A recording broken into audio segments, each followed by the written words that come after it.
পৌষ পার্বণের পর থেকে এক এক দিন এক এক রকম পিঠে খাওয়া লেগেই আছে।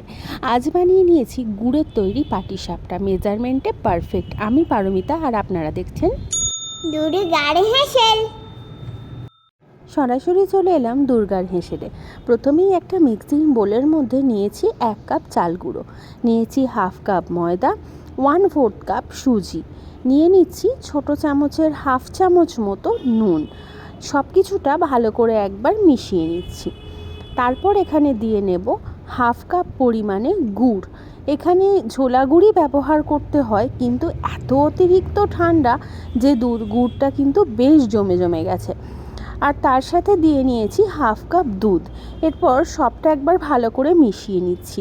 দুধ কিন্তু এখানে আরও লাগবে, মানে আমার এই ব্যাটারটা তৈরি করতে প্রায় 3 মতো দুধ তো লেগেই ছিল।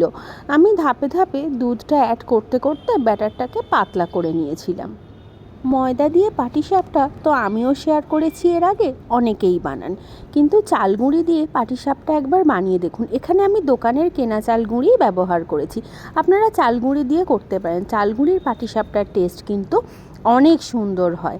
চাল বেটে নিয়েও করতে পারেন, তবে তাড়াতাড়ি থাকলে চালগুঁড়ি একটা বেস্ট অপশন। দেখুন এখানে দুধ অ্যাড করতে করতে অনেকটাই ব্যাটারটা পাতলা হয়ে গেছে, তবে এখানে যেহেতু চালগুঁড়ি সুজি সবটাই আছে, ব্যাটারটা কিন্তু ফুলবে। তাই মোটামুটি একটা পাতলা ব্যাটার বানিয়ে নিয়ে এটাকে আমাকে আধ ঘন্টা মতো রেস্টে দিতে হবে।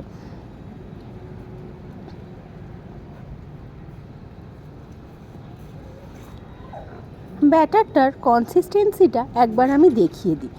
দেখুন পুরো একদম রিবনের মতো পুরোটাই পড়ে যাচ্ছে, এটা কিন্তু ফুলে যাবে।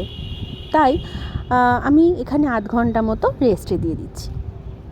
এখানে নিয়েছি ছাই মারা নারকোল। ছাই মারা নারকোল বলতে এখানে নারকোলের সাথে গুড় দিয়ে যেভাবে নাড়ু করতে হয় ঠিক সেভাবেই বানানো, তবে গুড়ের পরিমাণটা এখানে অনেকটা কম। প্রায় আধ ঘন্টা হতেই চললো। আধ ঘন্টার পর আমি যখন এখানে ফিরে এলাম, তখন দেখুন ব্যাটারটা অনেকটাই ফুলে গিয়ে অনেকটা টাইট মতো হয়ে গেছে। এবার আর দুধ নয়, দিয়ে নিচ্ছি জল। এখানেও আমি অল্প অল্প করে প্রায় 1/2 কাপের থেকে একটু বেশিই জল মেশাতে হলো, তবে গিয়ে ব্যাটারটা সঠিকভাবে পাতলা হলো। ব্যাটারটা ঘন রাখলে কিন্তু ভালো লাগবে না, কাঁচা কাঁচা হয়ে থাকবে পাটিসাপটা। তাই ব্যাটারটা বেশ পাতলা হওয়া দরকার।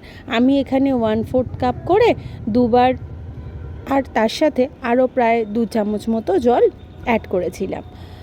এখানে আমি একটা ননস্টিকের প্যান গরম হতে দিয়েছিলাম। তো যেহেতু পাটিসাপটাটা ঘি দিয়ে করব, আর ঠান্ডার জন্য ঘিটাও জমে গেছে, তাই চাটুর ওপরে বসিয়ে ঘিটাকে হালকা গলিয়ে নিয়েছি। এরপর চাটুর মধ্যে হালকা করে একটু ঘি ব্রাশ করে দিলাম। তারপর ব্যাটারটা দিয়ে যেভাবে ঠিক দোসা ছড়িয়ে দেওয়া হয় সেভাবে ছড়িয়ে দিলাম। এরপর যেহেতু চালগুঁড়িটা সেদ্ধ হওয়ার ব্যাপার আছে, ওপর থেকে একটা ঢাকা দিয়ে 30 থেকে 40 সেকেন্ড পর্যন্ত অপেক্ষা করলাম। এই সময় গ্যাসের ফ্লেমটা কিন্তু লো টু মিডিয়ামেই ছিল। তারপর যে নারকোলটা আমি রেডি করে রেখেছিলাম, সেই নারকোলের পুরটাকে লম্বা করে পাকিয়ে পাটিসাপটার মধ্যে দিয়ে দিয়েছি। পাটিসাপটাটা মুড়ে নিলেই একদম রেডি গুড়ের পাটিসাপটা। এভাবেই আমি বাকি পাটিসাপটাগুলো বানিয়ে নিচ্ছি। শীতকালে আপনারা কে কী বানালেন সেটা কিন্তু অবশ্যই জানাবেন যখন আপনারা ভিডিওটা দেখবেন। ভিডিওতে অনেক ভিউ হয়, কিন্তু কমেন্ট সেকশান 2-3 জন ছাড়া কিন্তু আর কেউ কমেন্টই করেন না। তবু তাই বলি, যারা ভিডিওটা দেখছেন ভালো লাগলে একটা করে লাইক আর একটা করে কমেন্ট কিন্তু অবশ্যই করুন, এতে তো উৎসাহটাও বাড়ে। আপনাদের সাথে যে পরিচিতি হচ্ছে আমার, সেই পরিচয়ের একটা ধাপও তো এগোনো হয়, তাই নয় কি? পাটিসাপটাগুলো এখন একদম তৈরি।